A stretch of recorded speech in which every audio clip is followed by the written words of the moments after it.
और अभी हमारे साथ we are joined in by the union minister for finance, केंद्रीय वित्त मंत्री निर्मला सीतारमण जी हमारे साथ जुड़ रही हैं।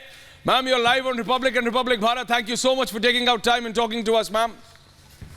और आज निर्मला जी, मुझे पता चला कि बहुत दिनों बाद, बल्कि मैं बोलूं वर्षों बाद, नमस्कार, कि आज हम आपसे हिंदी में भी बात कर पाए।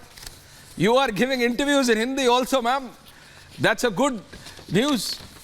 नहीं तो I still remember the old days जब हम आपको तंग करते थे and you are always say Aishwarya, first in English, then in Hindi, first in Hindi, then in English. Thank you so much, ma'am. Today is a very happy day. I won't ask what the opposition is saying. Vipaksh abhi bhi wohi negative baatein kar raha hai. Today is a day where all of us feel proud. We are all happy. Ma'am, the Prime Minister said, प्रधानमंत्री ने ma'am लाल किले से देश को अगले 5 साल में दुनिया की तीसरी सबसे बड़ी अर्थव्यवस्था बनाने की बात की. The third economy, the third largest economy in the world. Ma'am, how do you see this happening as the Finance Minister of India? Well, I suppose between 2014 and 19, a lot of groundwork was undertaken and completed as well. And between 19 and now, you see most of the schemes have reached a saturation level. If anything, let's say 3, 4, 5% gap is also being filled in. And that is why when we talk about aspirational districts, 115 of them, where Prime Minister himself monitored it every month through the Pragati program, so that every scheme reaches everyone who's eligible to get it, actually reaches at those levels for those aspirational districts which were a bit behind in terms of developmental parameters. Now that is achieved and we are going down further to the block levels. So all over the country, in the spirit of Sabka Saath, Sabka Vikas, without letting out any one state or one region or one district for one or the other reason, saying it's not ruled by my party or it's not a party, it's not a region I see any potential, none of that. Every state, every region is given importance by the Prime Minister.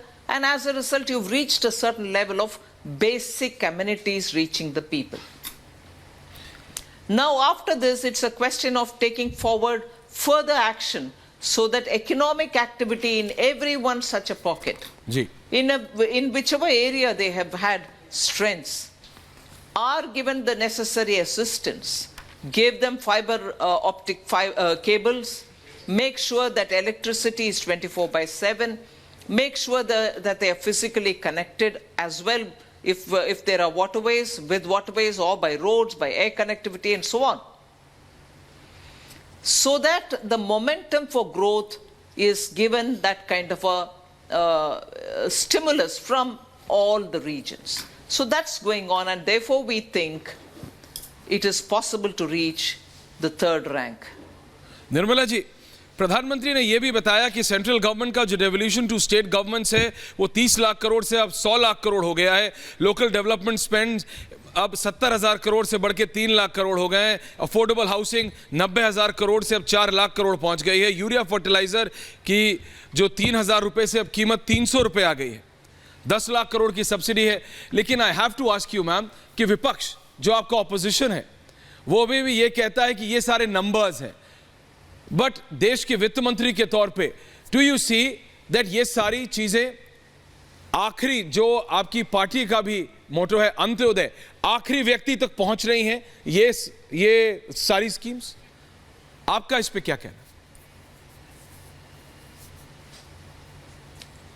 आखिरी चीज आखिरी व्यक्ति तक पहुंच रहे हैं, यही तो ना प्राइम मिनिस्टर का आंकड़ा रिवील कर रही है। वो सिर्फ आंकड़ा कहने में ऑपोजिशन क्या बोलने चाहते हैं, उनका मकसद क्या है? आंकड़े के द्वारा प्रूव करो बोलने वाले ऑपोजिशन, जब आंकड़े उनके सामने आ जाता है, अगर उनको उसके ऊपर भरोसा नहीं है तो उस आंकड़े के साथ गांव-गांव तक कांग्रेस के वर्कर को भेजो, पता करो कि लोगों को मिला है कि नहीं मिला। उनको मालूम है जब वो एक स्कीम लॉन्च किया वो सिर्फ कागज तक सीमित रहे, जब प्राइम मिनिस्टर मोदी लॉन्च करते हैं, सचमुच उनका लॉन्चिंग के समय से लेकर अंतिम व्यक्ति तक पहुंचाने तक उनके डायरेक्ट मॉनिटरिंग रहता है। इसीलिए when prime minister Modi number बोलते हैं, वो सचमुच ग्राउंड का नंबर है। आखिर नंबर देने वाले ग्राउंड में स्टेट्स है।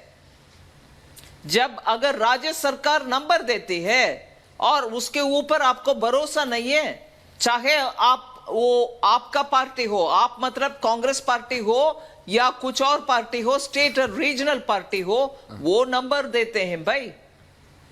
कोविड वैक्सीनेशन के समय आंगनबाड़ी वर्कर्स जब जाके वैक्सीनेशन डोर स्टेप में दिए जी, नंबर आखिर स्टेट के द्वारा ही पहुंचा हमें। सो नंबर के ऊपर अगर भरोसा नहीं है और विपक्ष जाकर हर राज्य में चेक करे क्या पहुंचा है कि नहीं पहुंचा, जब तक वो करने का उनका क्षमता नहीं है, बात ना करना चाहिए। But Madam Finance Minister, ma'am, a safety net with Ayushman Bharat of 70,000 crores spent. Ma'am, financial security with the Prime Minister, Kisan scheme, 2.5 lakh crore dispersed. You mentioned about COVID, ma'am, more than 3 lakh crore in loans dispersed, saving them during COVID. I am saying, ma'am, for any country to spend and to achieve what they targeted was not easy post-COVID, but India has done it.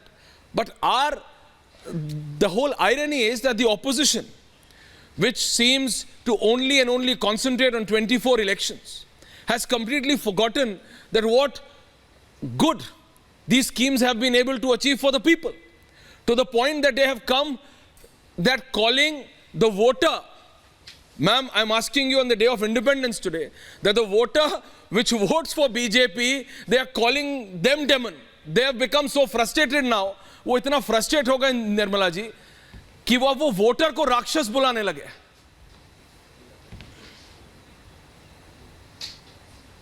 Aishwarya, you are right. जब covid के समय मुफ्त का vaccine केंद्र सरकार राज्य सरकार को भेजे, कांग्रेस शासित राज्यों उसको कूड़े में फेंक गए या उसका 1000 में बेचा गया था। सो मिसयूज करने में माहिर है कांग्रेस। जनता का वैक्सीन को मिसयूज किए, एक जगह पर 1000 को दे सोल्ड इट, दूसरे जगह पर कूड़े में डाल दिए वैक्सीन जब लोगों को जान का खतरा था। कांग्रेस का रवैया ये है। और दूसरा, कांग्रेस को मालूम है कि स्कीम इंप्लीमेंटेशन का विषय में कोई मोदी जी के सामने खड़े होकर के वो जो बोल रहे हैं वो गलत, ऐसे बोलने का किसी का दिल में खर्च नहीं हो सकता है, क्योंकि जनता बोल रहे हैं मुझे मिले, मुझे मिल गए, घर तक पहुंच गए, हमें राशन मिल रही है, बिजली आ गए घर में, सड़क बन गया मेरे सामने। ये बोलने वाले आम नागरिक है, उनको प्रधानमंत्री जी के ऊपर भरोसा है। इसीलिए उनके बौखलाहट के वजह से कल हरियाणा में कांग्रेस के एक नेता जो मोदी का वोट करेंगे वो राक्षस तुल्य है, ऐसे एक बयान दिया है। वोटर को राक्षस बोलने वाला उसी वोटर के सामने जाकर के कैसे वोट मांगेंगे? ये अलायंस जो डॉट डॉट डॉट का अलायंस है, उनका कमजोरी यही है। जनता के सामने खड़े होकर के बात करने का कोई कुछ उनके अंदर नहीं है, सिर्फ नाटकबाजी। और उनके मुंह में ताला लगाना चाहिए ऐसे बात करने में। जनता को राक्षस बोलने वाला नेता राजनीति में आज तक है और दोबारा वो जनता के सामने खड़े होकर के वोट मांगेगा? जनता सबक सीखेंगे, जनता सबक सिखाएंगे। They will teach them a lesson. Absolutely, ma'am. And last question on that point. As the Finance Minister of India, how confident are you that we are not only going to be the third largest economy, ma'am, prior to 24 elections, there are going to be a lot of questions, a lot of fingers being pointed on you as well. Not because they feel that there is something they can have, but they question the Prime Minister and your government policies. They question your financial policies, they question your financial decisions. So how confident are you that you can take them on, politically speaking as well, prior to 24, ma'am? I'm confident because every policy of Prime Minister Modi is well thought through. Now, if they want to question us on policy, I'll give them one example. If I had gone by their advice and printed notes to distribute during COVID, there are countries where this has happened based on some advice given by somebody there. Ma'am. You see their halat today. Bharat का हालात वही होता था अगर I have gone by that advice of printing notes. So ऐसे गलत नीति को हमारे सामने आकर के सजेशन के नाते देने वाले ऑपोजिशन लीडर्स आज मोदी जी के पॉलिसी को क्वेश्चन कर रहे हैं. कोविड के बाद हम टारगेटेड वे में जिनको मदद दिलाना है उनको दिला करके आज रिकवरी के पाथ में आए और आज सबसे तेजी से बढ़ाने वाले इकोनॉमी भारत का है. ऐसे केयरफुली पॉलिसी बनाने वाले मोदी जी के पॉलिसी को क्वेश्चन करने वाले कौन लोग हैं? ये ही लोग हैं जो करेंसी नोट को प्रिंट करके सबको बंटवारा करने का सुझाव देने वाले विपक्ष है. उनको नैतिक हक बनता नहीं है पॉलिसी पूछने के लिए, मांगने के लिए, हमारे जवाब मांगने के लिए. 80 करोड़ भारतवासियों को कोरोना के समय भूखे ना रहे, इसीलिए फ्री में मुफ्त में खाना दिलाने वाले मोदी जी के खिलाफ प्रश्न पूछने का कोई अधिकार विपक्ष को बनता नहीं है. फिर भी पूछने में हम जवाब जरूर देंगे. जवाब जरूर देंगे. बहुत बहुत धन्यवाद. Thank you very much madam minister for speaking with Republic. और मैं बता नहीं सकता कितना अच्छा लगा आज हिंदी में आपसे दोबारा बहुत समय बाद बात करके. बहुत बहुत धन्यवाद. Thank you ma'am and a very very happy independence day to you as well. Thank you Aishwarya. Thank you ma'am. तो ये थी केंद्रीय मंत्री Nirmala Sitharaman. So that was Nirmala Sitharaman exclusively speaking with Republic. और आपने देखा केंद्रीय मंत्री निर्मला सीतारमन ने कहा कि भाई कैसे आज की तारीख में कोई नेता जनता को राक्षस बोल सकता है. राक्षस बोलने वाले कांग्रेस के कमेंट और नेता रणदीप सुरजेवाला पे पलटवार करते हुए निर्मला सीतारमन ने साफ तौर से कहा कि कैसे जिस जनता से वोट मांगेंगे उसी जनता को राक्षस बोल रही है कांग्रेस पार्टी. जी हाँ, इस वक्त की बड़ी खबर आपको बता दें. रिपब्लिक भारत से खास बातचीत में वित्त मंत्री निर्मला सीतारमण ने अहम बात कही. उन्होंने कहा कि कांग्रेस को जनता सबक सिखाएगी. उन्होंने एक बात और जोड़ी. उन्होंने कहा कि जनता से कैसे वोट मांगेगी कांग्रेस चुनाव में जाकर. उन्होंने कहा कि वोटर को राक्षस कहना दुर्भाग्यपूर्ण है. वित्त मंत्री निर्मला सीतारमण को आप एक्सक्लूसिवली रिपब्लिक भारत पर सुन रहे थे. उन्होंने कांग्रेस पर कटाक्ष करते हुए कहा कि जिस जनता के बीच वो जाकर वोट मांगते हैं आखिर उस जनता को उन्होंने राक्षस कहा है.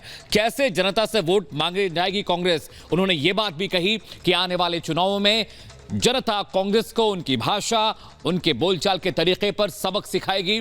और उन्होंने कहा कि हम भी बतौर पार्टी बीजेपी भी कांग्रेस के हर वार का, हर सवाल का और हर उस भाषा का जो वो हमारे खिलाफ इस्तेमाल कर रहे हैं उसका जवाब देगी और उन्हें जनता सबक सिखाने वाली है.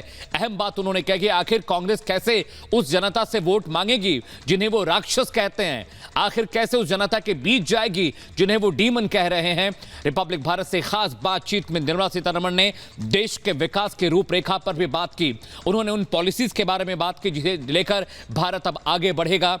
हम लगातार ये कोशिश कर रहे हैं कि किस तरह से आर्थिक पटरी पर भारत तेज रफ्तार से दौड़े. उन्होंने 2047 के विजन पर बात की. उन्होंने पॉलिसी मेकिंग पर बात की. उन्होंने ये भी बताया कि किस तरह से भारत की अर्थव्यवस्था दुनिया की सबसे सर्वोत्तम, सबसे बेहतर अर्थव्यवस्था कैसे बनेगी. लेकिन कांग्रेस पर उन्होंने तीखा हमला बोला, तीखा तंज कसा. उन्होंने कहा कि वोटर को राक्षस कहने वाली कांग्रेस आखिर वोटर से कैसे वोट मांगेगी. कैसे चुनाव में उनके पास जाएगी। उन्होंने कहा कि कांग्रेस को जनता सबक सिखाएगी। I'm asking you on the day of independence today that the voter which votes for BJP, they are calling them demon. They have become so frustrated now. वो इतना frustrate हो गए निर्मला जी कि वो वोटर को राक्षस बुलाने लगे।